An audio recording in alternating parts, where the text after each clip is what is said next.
ఓం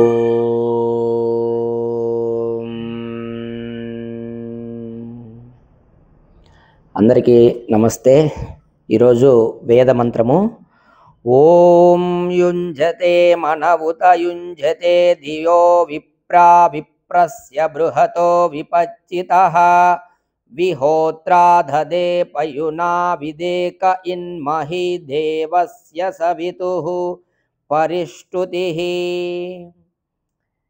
ఋగ్వేదము యజుర్వేదంలో ఈ మంత్రం ఉన్నది. భావార్థము: జ్ఞానులు మహాజ్ఞానియగు పరమేశ్వరునితో తమ మనస్సును జోడింతురు. చూడండి, అందరూ కూడా జ్ఞానులు మహాజ్ఞాని అయినటువంటి పరమేశ్వరునితో తమ మనస్సును జోడిస్తారంట. దీనినే యోగమందురు. అది యోగం. ఇక్కడ వేదంలో పరమాత్ముడు ఏం చెప్తున్నాడంటే మన మనస్సును పరమాత్మతో జోడించడమే యోగం. యోగులు జ్ఞానులు మహాత్ములైనటువంటి వారు చిన్మయ ప్రభునితో కేవలము తన మనస్సునే కాక బుద్ధిని కూడా జోడింతురు. ఇంకా యోగులైనటువంటి వారు మహాత్ములు వీరు మనస్సునే కాదు బుద్ధిని కూడా జోడిస్తారట. మనము మన క్షుద్రమైన మనస్సును ప్రభువుతో జోడించుటచే మన మనస్సు ఏకాగ్రమై ఆగిపోవును. చాలా సరళమైనటువంటి పతంజలి మహర్షి యోగ దర్శనంలో కూడా ఇదే చెప్పాడు. తజ్జప తదర్థభావనం అని ఈ యొక్క పరమేశ్వరుని యందు మన మనస్సును ఉంచితే ఆ మనస్సు ఏకాగ్రమవుతుంది అని చెప్పాడు. అదే విషయాన్ని ఇక్కడ వేదంలో పరమాత్ముడు ఇక్కడ వేదంలో చెప్పబడినదే పతంజలి మహర్షి చెప్పాడు.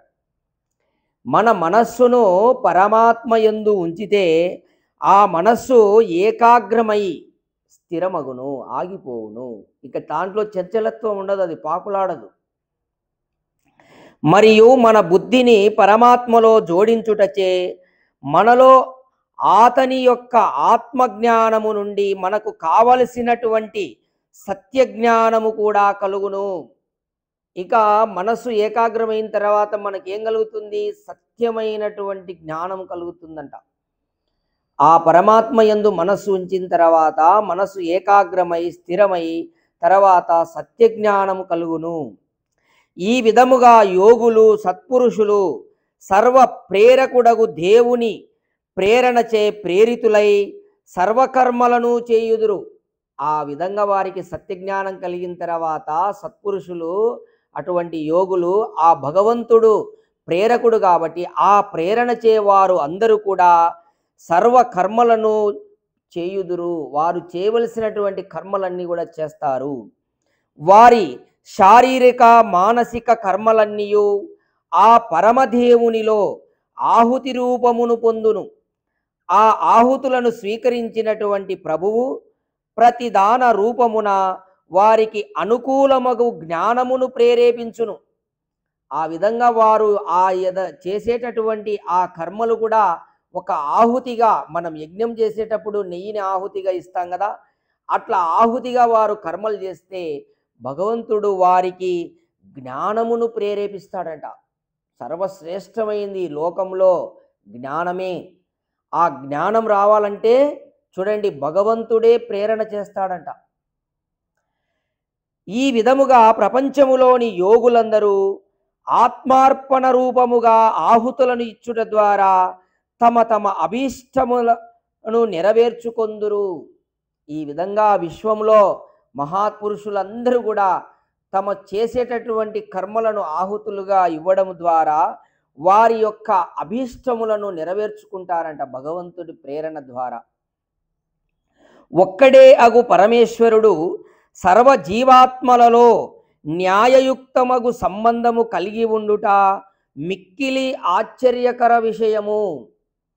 చూడండి, ఇక్కడ వేదము అనేక మంత్రములలో పరమేశ్వరుడు ఒక్కడే, దేవుడు ఒక్కడే అనేటటువంటి విషయాన్ని ఆ పరమాత్ముడు అనేక మంత్రాల్లో ఎందుకు చెప్పవలసి వచ్చింది? ఈ యొక్క జీవుడు ఎంత చెప్పినా కానీ వీడు అల్పజ్ఞుడే, నమ్మడు.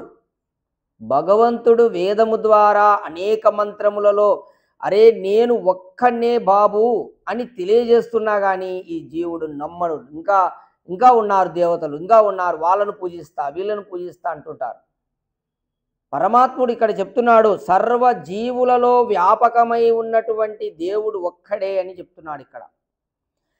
న్యాయయుక్తమైనటువంటి సంబంధము కలిగి ఉంటాడంట, అది కూడా సర్వజీవులతో. ఇది మిక్కిలి చాలా ఆశ్చర్యకరమైనటువంటి విషయం.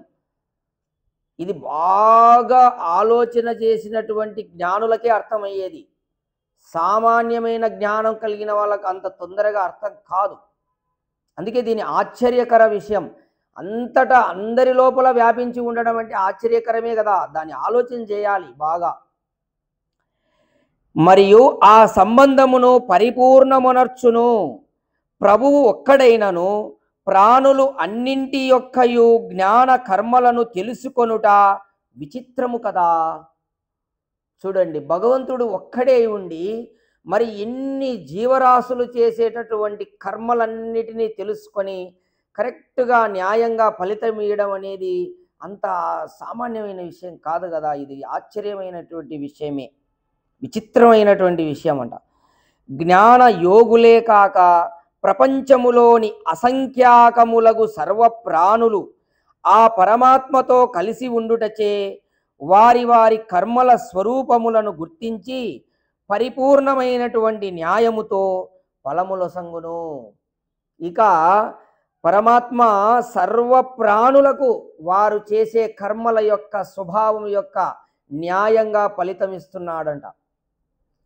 ఓన్లీ జ్ఞానయోగులకే కాదు, మనుషులకే కాదు, అన్ని ప్రాణులకు, సర్వ ప్రాణులకు న్యాయయుక్తంగా ఫలమునొసంగును. సర్వ ప్రేరకుడు అగునట్టి పరమాత్మను మనము ఎంత స్తుతించినా అది అత్యల్పమే అగును. చూడండి, ఇక్కడ పరమాత్ముడు చెప్తున్నాడు సర్వ ప్రేరకుడు పైన. పరమాత్ముడు సర్వజీవుల హృదయంలో ఉండి ప్రేరణ చేస్తున్నాడు నిరంతరం. నువ్వు పడుకున్నా లేచినా అనుక్షణం నిన్ను ప్రేరణ చేస్తున్నాడు, నువ్వే గుర్తించడంలే. అంతర్ముఖులైనటువంటి యోగులు మాత్రమే పరమాత్మ యొక్క ప్రేరణను గుర్తిస్తున్నారు, మిగతా వాళ్ళు గుర్తించడంలే. ఆయన ప్రేరణ చేసినప్పటికీ లెక్క చేయడంలే, అసలు పట్టించుకో